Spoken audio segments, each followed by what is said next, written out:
Hello everyone, I'm Jackie.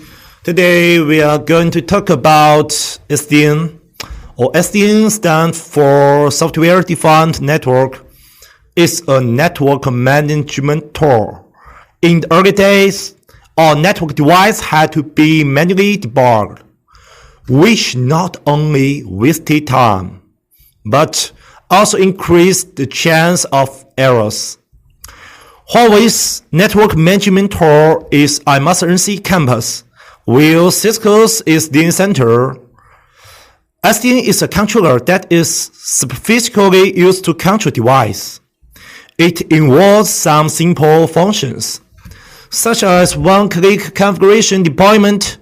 With this feature, configuration templates can be created in the controller.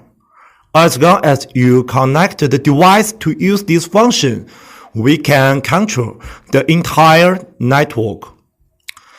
Of course, there are many other functions in SDN, such as automatic online and fault warning.